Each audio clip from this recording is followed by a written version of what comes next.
In front of me is Honor 8X Max, and today I would like to show you how you can set up screen lock.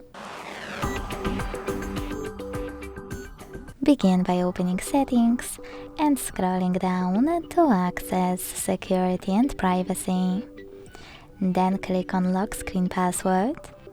Tap on Set Lock Screen Password and tap on Change Unlock Method to finally tap on the perfect one for you.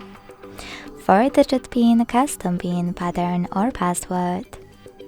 Then create it. Repeat it to confirm it, and when you finished, hit Done. So now, when I switch off my screen and turn it back on, I can see that pattern is required. Thanks so much for watching. If you enjoyed this video, leave a like, comment and subscribe. Bye!